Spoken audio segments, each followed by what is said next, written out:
आदरणीय विनोद जी और मेरे साथी बनवारी जी और प्रिय मेरे छोटे भाइयों, आज छोटा सा कार्यक्रम विनोद जी FM रेडियो के माध्यम से तो सुनाते हैं, लेकिन प्रत्यक्ष हमारे बीच में आए हैं।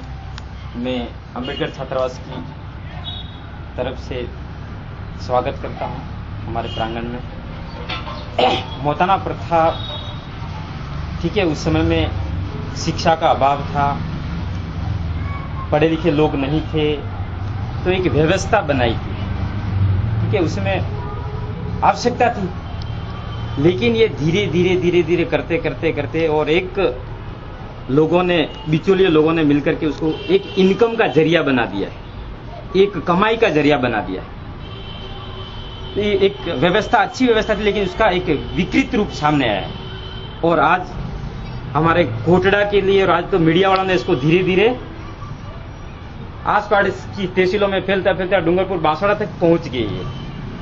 पहले उधर नहीं होता था, हमारे यहाँ कोटड़ा में ही होता था, ठीक है, बीच में थोड़ा कम हुआ था, लेकिन अभी कुछ समय से और ज्यादा बढ़ता जा रहा है। जबकि अब तो लगभग सब लोग पढ़े लिखे हो गए हैं, गाँव में टीवियां भी आ गई है, पत्रिका में पढ़े लिखे लोग भी हो गए, लेकिन ये व्यवस्था में परिवर्तन आया है, तो उसको बढ़ता जा रहा है, तो उसको दूर कौन करेगा? क्या ऊपर से भगवान आएगा इसको सुधारने के लिए? क्या कोई बाहर का व्यक्ति आएगा? आएगा क्या? हमारे समाज में कोई बुराई है तो उसको दूर करने को बाहर का आएगा क्या? नहीं आएगा। तो इसको दूर करने के लिए हमको भी जागरूक होना पड़ेगा। और हम जब जग गए तो फिर वो कोई भी किसी प्रकार की कोई बीमारी है, कोई खराबी है, तो वो रहेगी क्या? नहीं रहेगी।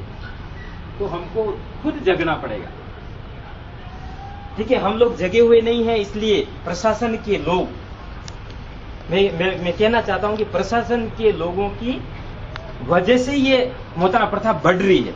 अगर प्रशासन अगर स्ट्रिक्टली अगर करें तो वो बंद हो सकती है।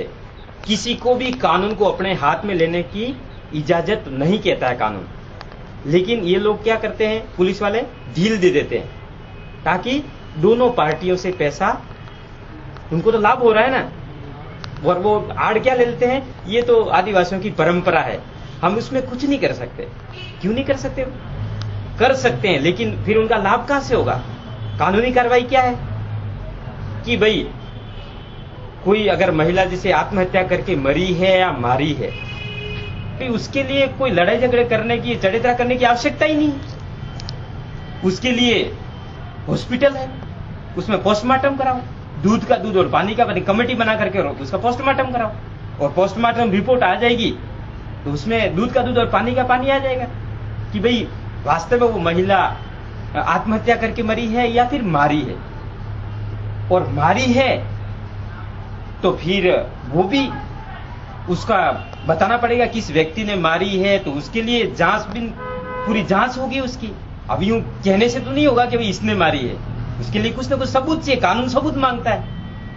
खाली यूं मतलब आशंका करने से या कि इसने मारी है ऐसा कहने से नहीं होगा, उसके लिए सबूत, कानून सबूत मांगता है, तब उसको सजा मिलेगी।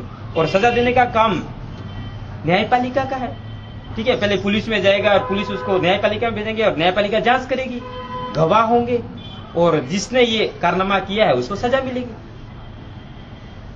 और सजा देने का काम न्यायपालिका का है। लेकिन पुलिस प्रशासन की ढिलाई की वजह से हमारे यहाँ ये मौताना प्रथा बढ़ती जा रही है। अगर ये स्टिक ले ले, ठीक है, अगर चरित्रा करके गए उनको सबको अंदर करो, सबको अंदर कर दो। तो कानून किसी को हाथ में लेने की इजाजत नहीं देता है, उनको अंदर करो, लेकिन पुलिस मुख दर्शक बन के खड़ी रह जाती है। अरे इतनी पुलिस उदयपुर में पड़ी है, मंगा लो उनको और अंदर कर दो। किसे कर, एक दो करके तो देखो। अगर एक ऐसा अगर कोई चरित्रा कर रहा है, उनको सबको अंदर करके तो देखो, फिर एक एग्जाम्पल बनेगा और धीरे धीरे आदत में लोगों में सुधार आएगा।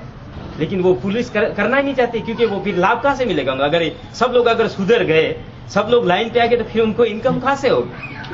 वो भी लड़ाई झगड़ा होता है तो बस वो ढिलाई दे देते हैं, बाकी तो तुरंत जाए और सूचना मिलते, उनका काम है। सरकार पैसा दे रही है, सरकार ने लगा रखे उनको कि कोई कानून को तोड़े नहीं, तुरंत सूचना मिली है तो तुरंत जा करके और उसको पकड़ करके लाए। लेकिन ऐसा नहीं करती है, वो देखती है कब कोई मर जाए तब जाती है पुलिस, ताकि उनको कुछ ज्यादा मिले। होता है नहीं होता है? तो इन कमजोरियों को दूर कौन करेगा? हम लोग देखते हैं, सुनते हैं, लेकिन हमको करना पड़ेगा। अगर इस प्रकार पुलिस वाले अगर ऐसा करते हैं, दूसरे भी करते हैं, तो हमको उसको सुधार करने के लिए हमको कहीं न कहीं खड़ा होना पड़ेगा। बाहर से कोई इन परंपराओं को, कुरीतियों को दूर करने के लिए बाहर से कोई नहीं आने वाला। हमको ही पढ़ लिख करके, और ठीक है, अगर हमने इतिहास पढ़ा है तो आज जैसे अम्बेडकर का नाम है कि नहीं है? अरे उन्होंने तो क्या नहीं किया, बहुत ठोकरें खाई उन्होंने तो, यहाँ तक कि मतलब उन्होंने तो ठोकरें खाते खाते बड़े और आज नाम हो गया। देखो सब जगह जगह नाम मिलता है डॉक्टर अम्बेडकर, और एक नीच जाति से थे और उन्होंने ऐसा कारनामा करके दिखाया और आज सब जगह नाम, ठीक है, मर गए लेकिन अमर हो गए। तो हम भी अगर ऐसा ठान लेवे मन के अंदर, हमको कोई बड़ा काम नहीं करना है, हम अपने परिवार से ही शुरुआत करें। अगर ऐसी कोई घटना हो जाती है तो आप उसको डट करके खड़े हो जाओ कि हमको षड्यंत्र नहीं करना है। और क्योंकि अगर ऐसे 10-5 लोग खड़े हो जाएंगे तो सुधार हो सकता है।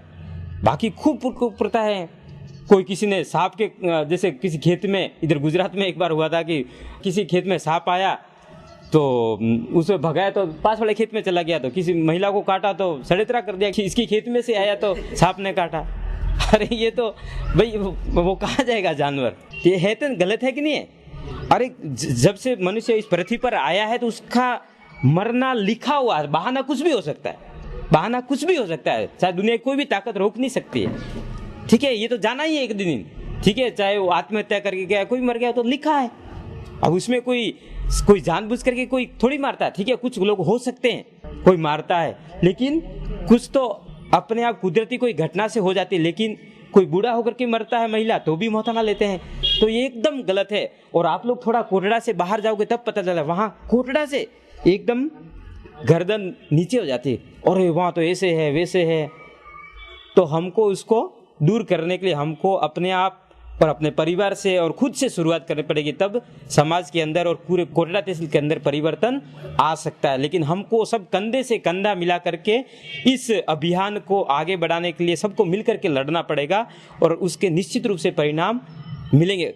ठीक है, समाज के अंदर परिवर्तन करना है तो ऐसे एक दिन से काम नहीं चलेगा, लगातार हमको प्रयत्न करना पड़ेगा, तब जाकर के कुछ परिणाम दिखने को मिलेगा। एकदम नहीं आएगा, समाज में परिवर्तन करना तो एकदम नहीं आएगा, बहुत समय लगेगा उसके, लेकिन शुरुआत करेंगे तो परिणाम निश्चित आएगा। एक ईश्वरीय कार्य है, अच्छा काम है, और निश्चित रूप से परिणाम हमको, ठीक है, हमको नहीं मिलेंगे तो हमारे जो पीढ़ियां हैं उनको तो कम से कम आराम से सुख शांति से रहने को तो मिलेगा। नहीं तो इस वजह से कई लोग घर नहीं बनाते हैं, या कहीं देखते हैं कि कोटा तहसील में बनाए या उदयपुर में बनाए पैसों वाला है, तो पता नहीं कब कोई कर दावे परिवार वाला और हमको भगना पड़े, लूटपाट हो जाए। तो इस सब भय को दूर करने के लिए हमको शुरुआत करनी पड़ेगी। ठीक है, पढ़ाई तो करनी है, हमको अच्छा तो बनना ही है, लेकिन इस अच्छा बनना है और अच्छा बन करके गांव में रहना है, तो जो समाज के अंदर जो बुराई है उसको भी हमको दूर करना पड़ेगा। तब हम आराम से जिंदगी स्वच्छ हवा के अंदर और अरावली पर्वतमाला के बीच में हम आराम से खुली हवा में सांस आराम से ले सकते हैं। ठीक है।